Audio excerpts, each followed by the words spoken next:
Hello, ladies and gentlemen, it's Hagbard Celine here with another video on feminism. This one is done in the style of a middle school newsroom, as far as I can tell, and features two plump young ladies and a goony-beard mangina, who serves as the exemplary test dummy for these two. I'm assuming he's hoping for sexual favors from the one in the center, but something tells me he hasn't discounted Ivy there on the far left. Oh, I didn't edit this at all, the jump cuts are all them.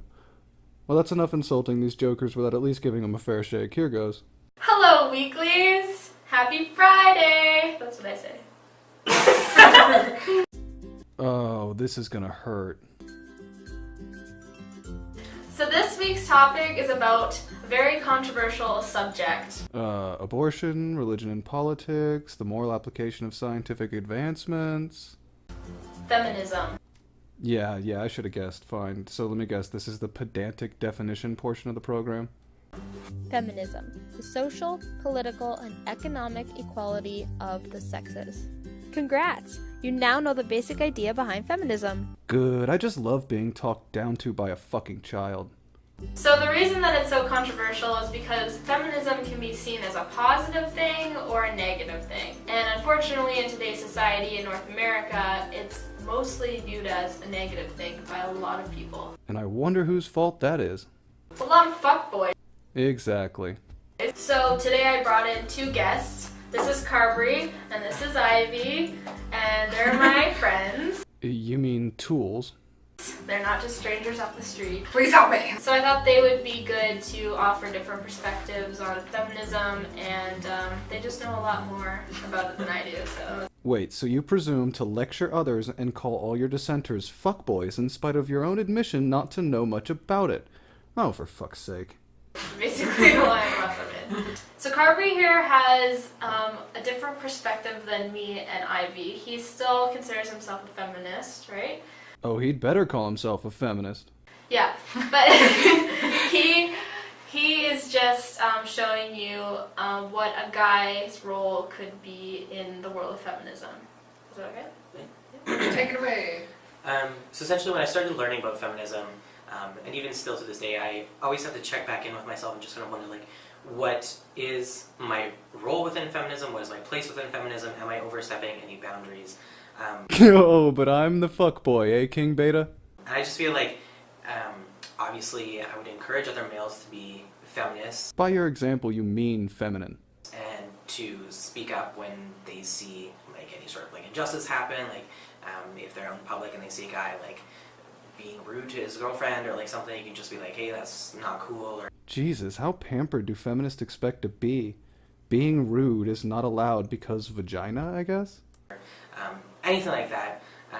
But I mean, just in general, because feminism is about equality, anytime you see something happen, like, you can speak up for it as well. But my other thing is, I try to keep in mind is when I'm speaking on women's issues, to speak only on the issues and not for women. Like, if it's something that I don't specifically know about, like, I'm not going to talk about it because there's someone who could discuss it better, there's someone who actually knows, who actually can understand and feel what that's like. But then on the reverse side, lots of men don't want to be feminists and they have lots of qualms with feminism and they don't understand, like, why we need feminism because, I mean, yes, at this point in history, women are probably about as equal to men as they've ever been. Okay, how can you say that and then just continue your thought?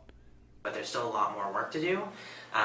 But on the other hand, whenever men bring up issues within their own lives, they can still be attributed back to issues that can be solved with feminism, such as unfairness in custody battles.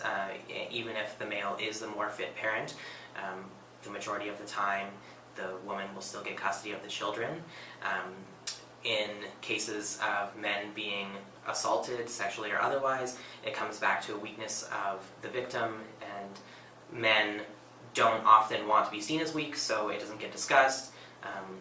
But that doesn't negate the fact that it still happens within society and it's still an issue that we have to deal with. But again, it's still a feminist issue. It's not. Yeah, add circumcision and all those are MRA or egalitarian talking points, lad. I think you're a bit confused. Strictly a men's issue. It's something that we all need to work on and shed light on. Thank you. So Oh, fuck, my whiskey. Oh, that had the deliberate feel of like a 1984-esque purge. Had to leave is vague enough to mean we decided he had to leave. I thought for this video, instead of just telling you my opinion on feminism, I actually wanted to educate people. Now I see why he had to go. Oh, and my opinion on and need to educate people really doesn't work together. As I said in the introduction, Ivy knows a lot more than I do about feminism, so I'm gonna let her start it off, and we'll go from there. Oh man, this duo is doomed if you were supposed to be the attractive Anita Sarkeesian of the two. So go ahead, Ivy. Okay. To start off, I think a good point is that something everyone needs to begin to understand is that there's not just one type of feminism. So you have your radical feminists. Those are the people you typically see in the media. This is like the bad representation of everyday feminism. This is the this is the bad. Angry feminists, man-haters. This is your burning bra, man-hating. Second wave. No, that well describes third wave feminism, love. Yeah, exactly. So that's what media typically shines a light on, but that's just one type of feminist, which in some people's opinion, in my opinion, isn't my type of good feminism. It's not the type of feminism that's going to get us anywhere. It's just going to get hate. Exactly. And this jumps us into the next topic, which is how social media portrays feminism. Little flaw in reasoning here is that on social media, feminists are representing themselves. Go on. And for the most part, we don't really see a lot of good feminism. We see a lot of stereotypical negative things about feminism, like people against it. We see a lot of white feminists. We see a lot of, or at least I see a lot of, especially women, saying, I'm not a feminist, I believe in equality, which, if they understood the true definition, they would know that that is what feminism stands for, is true equality. God, they sound more and more like a cult every week. True definition. Let me show you the way, the truth, and the light. I think the name feminism just scares a lot of people, and... No, the practitioners. Like Islam, the name is meaningless. The connotation is earned. It makes men feel inferior because the word femme is in there. I feel like if feminism wasn't feminism and it was called meninism, which is really stupid, we'll get into that in a second. Ooh, awfully dismissive there. But if it was called meninism, I think more people would care about it more and take it more seriously because it involves men. Now let's move on to meninists, and I'm sure you've heard of them. Everyone has heard about them. Especially Twitter. Meninists are basically... Before I let you go on, let me clear something up. First, meninism was a joke to fuck with you that clearly landed. Male feminists joined because they wanted the approval from women. You dismally dull duo of dummies. Mostly men. There are some women that do call themselves a meninist because they want their approval from guys, mostly. But meninists like to basically spend all their time bashing feminists. If a meninist was actually someone who was for men and bettering men, why aren't they helping their trans brothers, your men of color? Why aren't you gay men, why aren't you bumping them up and making them feel better and doing something about that inequality within men's social status? No, that's what MRAs do. Again, meninist invented to fuck with you uber-serious feministas. But when they're just bashing feminists, they're not actually helping anything, they're just saying what's wrong and whining. Internet feminists are... They're not actually helping anything, they're just saying what's wrong and whining. Internet feminists are... They're not actually helping anything, they're just saying what's wrong and whining. Internet feminists are... They're not actually helping anything, they're just saying what's wrong and whining. So now we're going to give you some examples of bad feminists. So you've probably heard the term white feminist, which is basically a white woman, white straight woman typically, who is fighting for feminism, fighting for rights, but usually only for other white straight women. Now, I hear this all the time, but I have never seen this bizarro breed of white supremacist feminists, and I've tried. I mean, I look for these types of things all the time. Mostly it's privileged white feminists talking about white feminism. Interesting, that? Now, it's not a bad thing, but it is not the right way to fight for feminism and fight for rights. A good feminist fights for everyone. So some examples of that: Taylor Swift. She's always talking about how women should feel balanced and be the same, but then at the same time she bashes other women without even realizing, I think, that she's doing it. So it's like she's being productive, but not as productive as she could be. Yes, I forgot that all good and true feminists are part of the hive mind and never question other women. Oh God, I feel sick. I just offended Taylor Swift. I hate you so fucking much for making me do that. And that's the same thing with Miley Cyrus. She uses black women as props. I mean, Taylor Swift has done this too. Transgendered people as props. She's using them to help herself look better, and it's not right. It's like they're trying to do some good things, but they're not doing some good things other places. Now we're going to talk about good feminism. So more than 7 minutes in, and we're finally done bashing other women, with no sense of self-awareness, and ready to spread the labia, I mean word. This is what you should strive to be if you're going to be a feminist. We're going to start off with kind of a background about where feminism started. So we're going to start with the first wave. As far as I've been learning so far, In gender studies, I'd guess, because it certainly wasn't nutrition class. first wave feminism was really kind of where we started, which was in the later 1800s, which is where women started wanting the right to vote. Suffrage, you insufferable moron.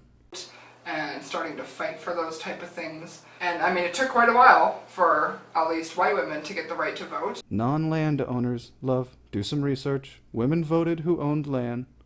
But I think that's really kind of where it started. Like, I'm sure there was feminism before that, but this is really where it picked up and people started paying attention and noticing and actually making dramatic changes. Real great feminism is the kind that is intersectional. So that intersectional meaning you realize the different sections of oppression that some people may face. No, it means you're a cultural Marxist. Go on. So, like, as women, we are all oppressed because we're women. So That's the main problem. the core. And then you have little branching off groups of people that are also considered women and are underneath, but they are more oppressed. They have more reason to be oppressed. Ah, yes, the almighty oppression Olympics. So that would be like, if you're a woman and you're also a woman of color. So now you have two different types of oppression on you. Whereas if you're, say, like a white, straight, cisgender woman, you only are oppressed in the sense that you are a woman. None of that seems crazy to you two? Okay. Another problem that everyone faces, not just women, but it's allowing human beings, people, to be able to make their own choices for themselves, including their choices about what they do with their body and what they don't do with their body. I think it also incorporates men being able to be seen as sensitive and gentle and being able to express how they feel. That's not what this is at all. You're doing it all wrong, love. And that can be through, speech, how the way they dress, if they wear makeup or not. These are things that men can't do. Like, men can't even really cry without seeing as weak. No, men don't like to cry because it's ineffectual. It isn't solving any problems like this shitty little weirdly cut up and over-edited speech. All the time there are problems where men are just as affected as women, but we don't concentrate on those problems for some reason. Now let's give you some examples of good feminists. Beyonce is one. She talks about a lot in her music, bringing women up and empowering women, and also at the same time confronting problems that women face every day. Nicki Minaj is another feminist. She's one of my favorite. Okay. She's always empowering women. She's always telling women to be independent and not to need a man or not rely on a man for anything. She always encourages you to go to school. Everyone, go to school, get an education, get a good job, buy your own house, buy your own car, do things on your own, be your own person. And that's a really important thing for everyone, not just women. So, by virtue of being white, Taylor Swift and Miley Cyrus were bad feminists, and Beyonce and Nicki fucking Minaj are good because they are black. The white guilt is so strong with these two, it's actually visibly apparent. And then we have Matt McGorry, and he is a wonderful human being because he is one of the only male feminists that I know of. I mean, For the record, this uber beta is on a show about female prisons, very popular with all feminists. He's writing pop politics like a genius. That's all, ladies, you're being played. I'm sure there's tons, but he's the only one that I've seen that really steps up and tries to fight with women, not fight for women. He truly cares about a change for the better for everyone. I think to conclude, we're just going to leave you with a short message, and we encourage you to do your own research. Ooh, well that's dangerous. And to learn on your own. We also encourage you to start empowering people instead of bashing people. Get rid of your shit friends. If you're trying to make change in the world and you have some racist ass friends, they're just gonna pull you down. And you're trying to better yourself and better the world. Get rid of them. Thanks for watching the video, and hope you learned maybe something small, and hopefully we've kind of persuaded you to rethink the whole feminism idea. If you haven't already, subscribe. And if you liked the video, give it a thumbs up. If you disliked the video, click exit right now. All of our links are down below. We also have a Facebook and a Tumblr. Tumblr. I, for one, am shocked. Tumblr ain't a feminist. I should have known. Educated through memes. Page where you can actually leave us a message, anonymous or not, about topics that you'd like to see in the future. We really appreciate your input. You can also follow Ivy on Snapchat and Instagram. Okay, her links will be down below as well. That's the end of that, and goodbye. I can't do my outro. I can't do my outro from this distance, so just You pretend. can't see me, I can't see you! Oh, how I'm sure my audience wishes that they couldn't see you. I really don't know what else to say. These two had a token man on for 1 minute, kicked him off, proceeded to bash other women publicly for bashing other women, displayed racial bias for idolatry, and overall made asses of themselves pretty much without my input. I wish them luck, dietarily in the future.